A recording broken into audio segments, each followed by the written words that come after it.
بسم اللہ الرحمن الرحیم۔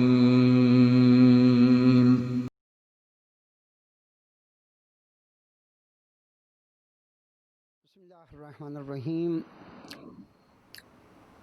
الحمد للہ والصلاۃ علی اہلہا، اما بعد فقد قال اللہ الحکیم فی کتاب بسم اللہ الرحمن الرحیم ان الدین عند اللہ الاسلام۔ موضوع ہمارا عقائد ہے اور اس سلسلے کے 3 لیکچر بہت ہی اختصار کے ساتھ آپ کی خدمت میں پیش کیے۔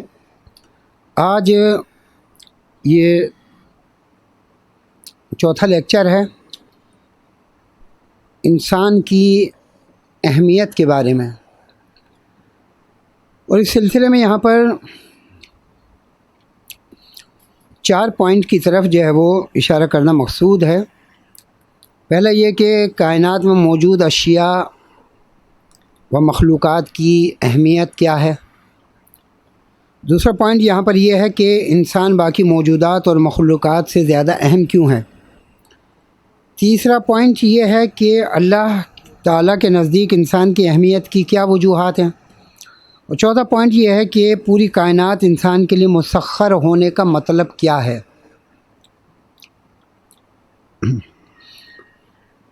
یہاں پر کلی طور پر تو عقائد کے سلسلے میں جو یہ 4تھا ہمارا لیکچر ہے وہ انسان کی اہمیت کے بارے میں ہے۔ دیکھیے، پہلا پوائنٹ کہ کائنات میں موجود اشیاء و مخلوقات کی اہمیت کیا ہے، کہ سب سے پہلی اہمیت تو کائنات میں موجود اشیاء اور مخلوقات کی اہمیت ہی یہ ہے کہ پروردگار عالم نے اسے عدم سے وجود بخشا۔ معدوم تھی ہر چیز، لہذا اس کو عدم سے وجود بخشا۔ اب پوری کائنات میں جو موجودات ہیں وہ 3 طرح کی ہیں۔ کچھ وہ ہیں کہ جو جمادات ہیں، یعنی جن میں جمود ہے، وہ بڑھتے پھلتے پھولتے نہیں ہیں، جیسے پہاڑ ہیں، کہ پہاڑ جو ہے وہ جمادات میں سے ہیں۔ ان میں یہ نہیں ہے کہ کوئی پہاڑ مثلا 1 سال پہلے اتنا تھا اور 1 سال کے بعد اتنا جو ہے وہ بڑا ہو گیا، نہیں، یہ جمادات سے ان کا جو ہے وہ تعلق ہے۔ کچھ چیزیں یہاں پر وہ ہیں کہ جن کا تعلق جو ہے وہ نباتات سے ہے، نباتات سے بھی ہیں۔ ان میں وہ چیزیں ہیں کہ جن میں نمو کی گنجائش ہے، بڑھنے پھلنے پھولنے کی گنجائش ہے، لیکن ان میں جسے کہا جائے کہ عقل نہیں ہے، اور ظاہر میں وہ حرکت نہیں کرتی ہیں۔ حرکت سے مراد یہ کہ چلنے پھرنے کی صلاحیت گویا ان میں نہیں ہے۔ جیسے نباتات ہیں کہ ہم مثلا کوئی بیج زمین میں ڈالتے ہیں، زمین کا سینہ چیر کر وہ بیج اس دنیا میں قدم رکھتا ہے۔ پہلے چھوٹا سا پودا ہوتا ہے اور اس کے بعد وہ ایک بڑی بیل یا ایک بڑا درخت میں جو ہے وہ تبدیل ہو جاتا ہے۔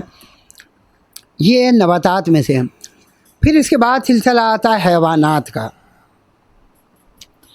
حیوانات میں بھی 2 قسم کے حیوانات ہیں۔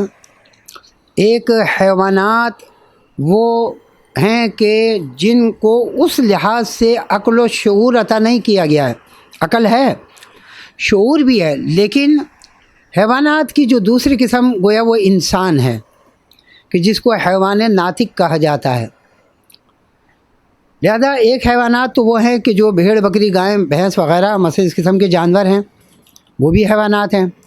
حیوانات کی گویا دوسری قسم وہ ہیں کہ جن میں پروردگار عالم نے عقل اور شعور جو ہے وہ ان کو عطا کیا ہے، اور اسی عقل اور شعور کی بنا پر وہ پروردگار عالم کی جو ہے وہ عبادت جو ہے وہ انجام دیتے ہیں۔ ویسے تو اگر دیکھا جائے تو ذرہ ذرہ کائنات کا پروردگار عالم کی تسبیح اور تقدیس میں مشغول ہے، اس لیے کہ جیسا کہ فارسی شاعر نے بھی کہا کہ ہر گیاہی کے ازمی می رویت وحدہ لا شریک می گوید، یعنی جو بھی بوٹا یا بوٹی جو ہے وہ زمین کا سینہ چیرتے ہوئے اس دنیا میں قدم رکھتی ہے، وہ بھی وحدہ لا شریک کی جو ہے وہ تسبیح جو ہے وہ پڑھتی ہے، لہذا وہ بھی جو ہے وہ ذکر جو ہے وہ ادا کرتی ہے، وہ بھی خدا کی تسبیح جو ہے وہ پڑھتی ہے۔ لیکن اسی طریقے سے نباتات ہیں، نباتات بھی ذکر کرتے ہیں کہ مثلا کہا جاتا ہے کہ خود ایک درخت کا تنا حالت قیام میں ہے، اور اس کی جو جسے کہا جائے کہ شاخیں ہیں وہ حالت رکوع میں ہیں، اور اس کی جو کلیاں ہیں یا اس کے جو پتے ہیں گویا وہ حالت سجود میں ہیں، وغیرہ وغیرہ۔ لیکن اسی طریقے سے جانور ہیں، کچھ جانور جو ہے وہ رینگنے والے ہیں، کچھ 2 پیروں سے چلتے ہیں، کچھ 4 پیروں سے چلتے ہیں، کچھ کھڑے ہو کر چلتے ہیں، کچھ حالت رکوع میں ہے، کچھ حالت سجود میں ہے۔ انسان جو ہے وہ کیا ہے، وہ ان مخلوقات میں سب سے اہم ہے، جیسا کہ دوسرے پوائنٹ کی طرف یہاں پر یہ اشارہ بھی ہے کہ انسان باقی موجودات اور مخلوقات سے زیادہ اہم کیوں ہیں۔ انسان سب سے زیادہ اہم اس وجہ سے ہے کہ پہلی بات یہ ہے کہ جیسا کہ یہ آیت بتاتی ہے کہ خلق تو بے یدیہ، کہ میں نے اس انسان کو اپنے ہاتھوں سے بنایا ہے، اپنے ہاتھوں سے پیدا کیا۔ مراد یہ ہے کہ حضرت آدم علیہ السلام کو پتلا تیار کیا گیا، وَنَفَخْتُ فِيهِ مِن روحی، اور اس میں اپنی روح کو جو ہے وہ پھونکا۔ مراد یہ ہے کہ اس میں ایک حیات اور ایک جان جو ہے وہ پیدا کی۔ لہذا پروردگار عالم کے نزدیک اور پروردگار عالم نے انسان کو اشرف مخلوقات پیدا کیا ہے، جیسا کہ ہمارا تیسرا پوائنٹ بھی اس بات کی طرف وہ اشارہ کر رہا ہے کہ اللہ تعالیٰ کے نزدیک انسان کی اہمیت کی کیا وجوہات ہے۔ وجوہات یہی ہے کہ پروردگار عالم نے انسان کے سر پر تاج خلافت رکھا ہے، اور گویا اپنا نائب بنا کر اس دنیا میں، اس کائنات میں جو ہے وہ بھیجا ہے کہ انی جاعلک للناس خلیفہ۔ حضرت ابراہیم علیہ السلام کے لیے بھی جو ہے وہ کہا گیا کہ یعنی جیسے کہ میں تمہیں جو ہے وہ تاج امامت جو ہے وہ عطا کر رہا ہوں، یا خود حضرت آدم علیہ السلام کے لیے جو ہے وہ پروردگار عالم نے جو ہے وہ ملائکہ سے جب کہا تھا کہ یعنی میں ایک زمین پر جو ہے وہ کیا ہے جاعل فی الارض خلیفہ، ایک زمین پر خلیفہ جو ہے وہ قرار دے رہا ہوں، اور پھر تمام کو سجدے کا جو ہے وہ حکم دیا، اور گویا ابلیس نے جو ہے وہ سجدہ نہیں کیا تھا۔ تمام ملائکہ جو ہے وہ کیا ہے فسجد الملائکۃ کلھم اجمعون، تمام کے تمام ملائکہ جو ہے وہ سجدے میں جو ہے وہ احترام بشریت، کیونکہ اس کے سر پر تاج امامت و خلافت جو ہے وہ رکھا گیا ہے۔ اور مخلوقات میں سب سے زیادہ اہمیت جو ہے وہ بشر کی ہے، اسی انسان کی ہے، اسی کو کرامت عطا کی، اسی کو شرافت عطا کی پروردگار عالم نے، اسی کو تاج کرامت جو ہے وہ عطا کیا گیا، تاج خلافت جو ہے وہ اس انسان کو جو ہے وہ عطا کیا گیا۔ اور پھر ہمارا چوتھا پوائنٹ بھی اسی بات کی طرف جو ہے وہ اشارہ کر رہا ہے کہ پوری کائنات انسان کے لیے مسخر ہونے کا مطلب کیا ہے، کہ پروردگار عالم نے پوری کائنات کو اسی انسان کے لیے مسخر کیا ہے، جیسا کہ حدیث قدسی کے بھی الفاظ ملتے ہیں کہ اے انسان، میں نے اس پوری کائنات کو تیرے لیے خلق کیا ہے، اس پوری کائنات کو تیرے لیے، زمین، آسمان، چاند، سورج، ستارے، دریا، پہاڑ، یہ سب تیرے لیے ہیں، لیکن تجھے میں نے اپنے لیے پیدا کیا ہے،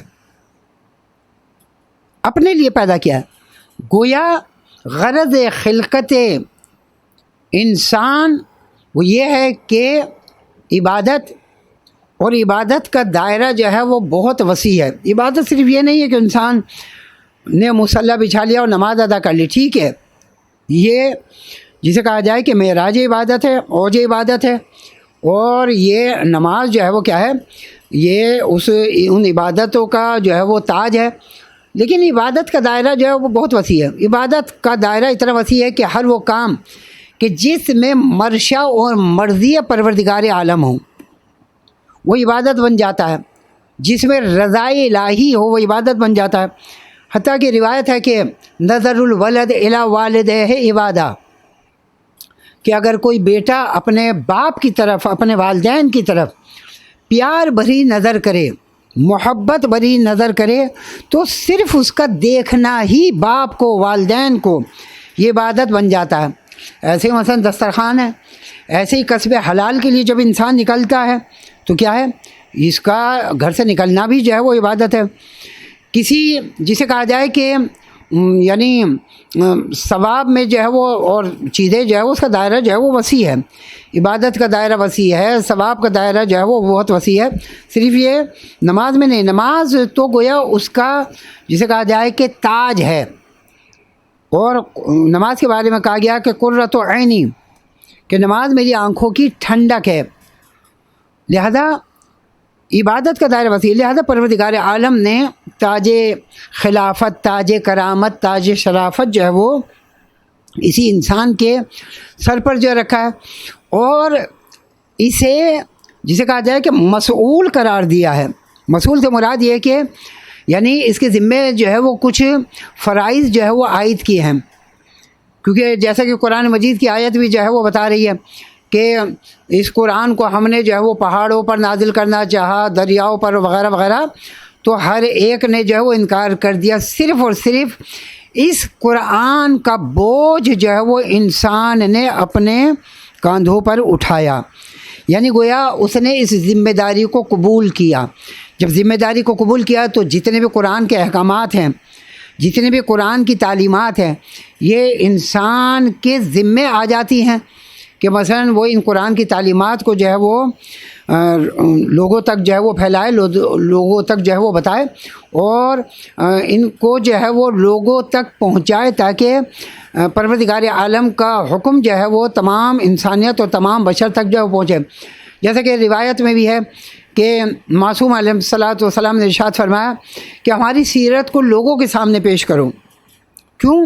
اس لیے کہ ہماری سیرت جب تم لوگوں کے سامنے پیش کرو گے تو خدا سے زیادہ نزدیک ہوں گے، اس کے احکامات سے زیادہ نزدیک ہوں گے، اس کے احکامات سے زیادہ نزدیک ہوں گے۔ لہذا وہ جو ہے وہ اس پر جو ہے وہ عمل کریں گے اور اس پر عمل پیرا ہوں گے۔